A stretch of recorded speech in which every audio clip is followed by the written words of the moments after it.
And England still alive in their quest to end the 60-year trophy drought. Here was Harry Kane speaking after the match. Yeah, it feels amazing, to be honest. Yeah, what a crazy game, obviously. Going behind, but kind of after that first hydration break, I thought we upped the level, we looked good. I mean, their keeper made some unbelievable saves in that first half. And it was just about pounding the rock, keep pounding the rock, and our moments will come. We spoke about people having hero moments. It can be anyone in the team. Whether it's me, a save from Pickers, a block from the defenders, whoever it is, we have hero moments. And yeah, for me, it was the day. A hero indeed. Next up for the Three Lions then, a trip to Mexico City for the round of 16. How about that for a game? England against co-host Mexico on July 5th at the Azteca. But at the Azteca, Thierry Henry, if they start like that, it may not end like that. You don't want to go there too soon, right? But you have to address the situation here. If they start the same way that they started today at the Azteca, dealing with the altitude, we don't know how the weather is going to be. It's one thing to play in a dome and to play outside. And so the Mexico that we saw yesterday and now they played, I don't know if you're going to be able to come back against a team that still didn't concede a goal. And so we all know that this guy, Sir Harry, can be in a situation of he can open up any team at any moment, but you can't start like that. And you're not always going to have that, as he mentioned, that cooling break that can give you a little chance, because Ecuador yesterday, after the cooling break, they were already in trouble. So they reversed it. That's the most important thing for you guys. But I mean, Harry Kane, he was just humble there and being a captain. But every time it's him saving them.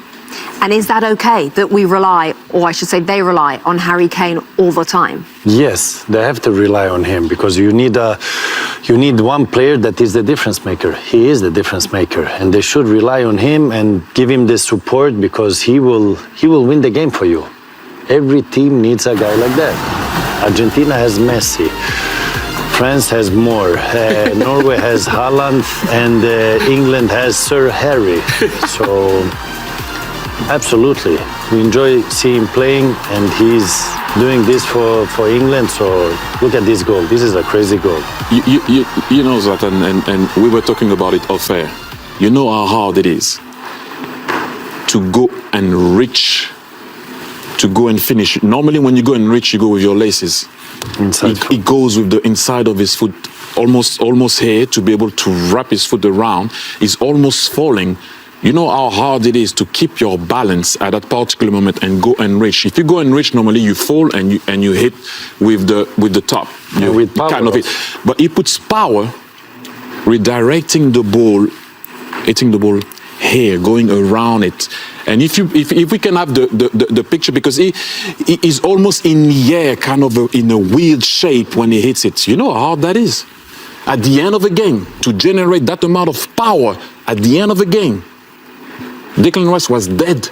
If Declan Rice is dead at the end of the game, you already know the level of the game in terms of physicality. Sorry, it's difficult to have that amount of power. I think the whole country was with him when he did hit that. Have a look, please. And Zlatan, please explain. Looks a little bit confused. No, but we're gonna show you. Look at it. Look how he is. Now, if you this is power. Look at this. Look at this. Look, he's almost. Look at this. Look at that. No, not almost. He's falling. Do you know how hard it is to generate power there? But he has to fall. He has to fall to make that shot. He cannot stand, because if I do that now, I'll break my back. America, that's tough. That's a tough skill. Yeah, the ones who know. It's a good shot. Sir Harry, sorry. Sorry. That's why he's... But we're going to show you afterwards how to shoot. Okay, yeah. Well, maybe we should reenact that in the studio. That is something we are going to do. All the remaining team half that had everything. The Congolese fans at the Atlanta Fan Fest loving that moment. Sepenga putting them 1-0 up as we welcome you inside our studio. Rebecca Lowe, Thierry Henry, Zlatan Ibrahimovic. My goodness, we've barely got enough time to show you the storylines from that first half. We're going to give it our best shot. 7 minutes in. Thierry, go. Exactly the start. 0-1, Rebecca. Assist from Bambahe, and we can see Brian Sepenga. He's alone. You wonder why he's alone, because the run of Sadiki right now takes the right back away, Jet Spence, and then Sepenga can finish here, where I think Pickford should do better. You should never get beaten on your first post side of the goal, obviously. And then Rebecca, we all thought that maybe that was going to be the moment Declan Rice on the cross, Jude Bellingham, but Mpassi, you're going to hear his name a lot on those highlights, saving the header of Bellingham. And then Kane does what he does well. We all thought he was going to score. Twanzebe blocks him. Then Madueke, he makes an amazing move on the side. Ball goes, O'Reilly touches it. Rashford shoots right there, and then Wan-Bissaka saves it on the line. Then we have a question situation here. Good ball in the space. Harry Kane comes. For me, that is a clear penalty. You know what, Thierry? I got a message from Alexi. He says it's a dive. And Rebecca, you know what? I'm going to block Alexi because he has no clue what he's talking about. Now we have a good cross from Maduka here. Good header from Bellingham, but this goalkeeper is flying for the moment. He has done some great saves, and he's continued to doing those saves. And look at this set piece. Good shot from Harry Kane. Listen to that sound. Jingle bell, jingle bell, jingle away. Yeah. Rebecca, breathe, Rebecca. Glad you guys are having fun. 1-0 to DR Congo. It's nearly panic stations. What does Thomas Tuchel do now? It might be a game for Ollie Watkins and his presence in the box. The more the game is going to go, the deeper they're going to be. Bukayo Saka crossing early maybe. But I have to say that for VAR not to call at the very least the referee and check if there was a pen or not, which for me was a penalty. But can we actually go back to the point of just maybe bring the referee to go and see what's happening VAR? Because there is a discussion here. Regardless of what it is, I clearly stand on it is a pen. I'm just saying you don't even bring the referee to go and see. Yeah. They obviously didn't think that it was one or there wasn't a mistake, but for me, it was at least can you go and check? One word. Do they come back in? Yes or no? One word, Zlatan. They have to come back. Okay. If not, we're not going to see you anymore. You're going home or what? That is correct. I shall be departing. The United States. With it really, obviously to get the goal, but from England's point of view, I just think it was poor, and they just didn't look like they had any energy about them. I don't understand what they're trying to do. I'm really confused in what they're trying to do with England. Especially we mentioned the Croatia, going back to Croatia game, when they went really deep and they conceded that goal, and you're thinking, okay, it changed a little bit. They wanted to go a bit further up the field, but it's so easy for DR Congo to play through the lines. There's no press, there's no communication, there's no organisation. It's really frustrating watching England play like this because they've got so much more to offer. That's what I was going to say to you, Joe, following on from that. You know, even when they've created chances in that last 10, 15 minutes, there's still a vulnerability about them when DR Congo have the ball. You can feel the tension building, and understandably we've been there, you know, in the England tournament when it's not playing well, you can see people just playing a little bit out of position, a little bit within themselves, but DR Congo looks so comfortable, as Micah said. They're playing with freedom, they're expressing themselves, they believe when they get on the counter-attack and when they get in that final third. England are really, really up against it. Few glimpses, could be level, no getting away from it. We're never going to be too down on England. They could be level. Goalkeepers made some incredible saves, but DR Congo is certainly feeling comfortable at half-time. It's almost like they've turned up just expecting to win the game. I think they thought there was going to be like the Ghana game where everyone sat in that low block. Yes, there's elements of doing that, but they take chances, they take more risks. Yeah. And for the goal, which Wayne's going to talk us through now, everything is just too easy. Go on then, talk us through it. Yeah, well, I just think if you look here, Joe mentioned Elliot Anderson before the game, maybe trying to do too much and being too honest. So here, he goes with the runner, and then that allows Wissett to get in this little pocket here. So nothing comes with from this point of view, but we're in a good shape here. We're fine. But again, not getting to the ball, not making it difficult, not winning tackles. Now the ball comes out. Now you need to see intensity. You need to get to the ball. You need to push up the pitch, which we don't. We allow Congo to do whatever they want with the ball, pushing us back into that low block, which we spoke about the opposition. And then for Gay and Konza, I think this is really poor judgment from the two of them. They both come way too far. It means Jed, if you look at both beyond the post, it means Jed Spence has to come in and cover. And then it's a really good touch and a good finish. So I just think there was so many little elements in this phase of play where England would just off it. Because the easy thing is to focus on Jed Spence there, isn't it? But you had the central defenders all shuffle over. They go too early, they go too soon, and they go too far.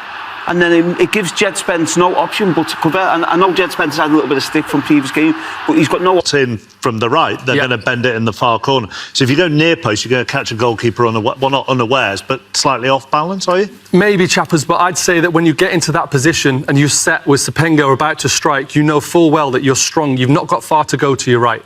You're set, you've not got far to go to your left with the angle, so you need to be nice, as balanced as you can be in-game and in the chaos. And like I say, his body weight's just slightly to his left, and as he rips it back to his right, he's not got the power or the timing to get his hand on it, and they're the tiny little fractions that decide games like this. I'd just say from a forwards point of view, we always try and look at the goalkeepers the same way goalkeepers look at forwards, but from that instance, I think the ball is underneath his feet a little bit, so I think if Jordan could read that a little bit quicker, that the ball, he strikes it with his laces. Yeah. So if he's going side foot, you think he'd go far post, but if he's going with laces, I think he's probably going to go near post. I think you guys have kind of a difference of opinion over the possible penalty, don't you? Do you want to start, Micah?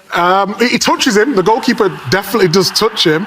And if I was a striker, I would definitely want it. I could understand why it wasn't overturned, but I just think he touches him. So I want that as a penalty. I want that as a penalty. Makes my heart here. As soon as I miss that ball and I feel Harry Kane's contact, I'm getting ready. If I've got it written on my water bottle, I'm working out where Harry Kane's next penalty is going to be. So he will be absolutely delighted when he looks up and sees the referee not giving this, because I would expect that to be given against me. I'm all for the forwards, but I just think he trips himself a little bit and then he jumps into the goalkeeper a little bit. Yet there is contact, but I just think just by that little tip of himself and jumping into him with 2 feet a little bit, I think it's probably the right decision. Do you think that final angle, is that the one for you where you just sort of see it looks like he clips his own feet before the goalkeeper touches his leg? Is that what you're looking at? He stumps his toe into the ground here on his right foot, you see there, and then he jumps into the goalkeeper. The goalkeeper, he's rushed out, he's left himself in a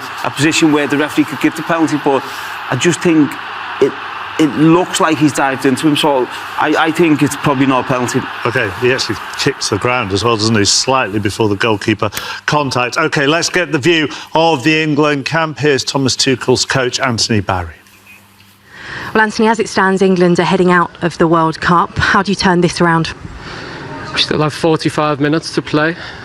Obviously, to concede an early goal to a team that plays in this style of football, it's never a good thing. It can normally carry you into a state of shock. But actually, I think it's something that's released our guys. It's took the handbrake off. From there, we've played a high-level game. We've created many chances. Maybe the goalkeeper, the man of the match so far. And of course, for us now, it's absolutely not a time to panic. We have 45 minutes left to play. We've had a lot of chances in the first half, and it's just about continuing to play in our way, in our rhythm. Not a time to play gun-go football. Just to continue to attack, keep the back door shut, and we'll come back into the game. Thanks, Anthony. Good luck. They've had lots of chances. Interestingly, Micah, just on the stats, 0 shots and touches in the box for England before the hydration break. 8 shots and 20 touches since. Yeah, I think as the half grew on, they got more confidence. It sort of realises the game you have to win. But you still want a little bit more from them, some of the chances, especially on that right-hand side. I want a little bit more from them. You know, there's so much space in them wide areas. This is a wonderful ball from Rice, and Bellingham can't really get the right purchase on it. But you're just thinking, where was this at the start of the game? You see another run here from Kane, Joe? Yeah, he looks, like we say before the game, and I think it'll be the same. I can hear what Anthony Barry's saying there. I think we're going to get similar till the hydration break. I think we'll be a little bit more conservative. That's not going to make the people at home happy. But they were just coming into it after it when he said they took the handbrake off. This is another good block here. DR Congo are putting their bodies on the line. They're defending brilliantly. But you just feel like Bellingham's going to have that moment. Yeah, this is a top save, though. Sorry to go over you, Waz, but just the importance of this save is not just the save, it's how he gets it away from Marcus Rashford. He's having a brilliant half. I think Bellingham is making some really good runs. My big worry is what Anthony Barry's just said there. I think is exactly right. But Congo look a real threat Now they've got something to defend. I think England's organisation, when they're attacking, has been very poor. I think the midfield have been a little bit all over the place. The two centre-backs are playing with no confidence. So I'd have a big concern. If England, don't push and don't get that goal quite early, I think they're in danger of going 2-0 down. OK, well, there's plenty more England on iPlayer.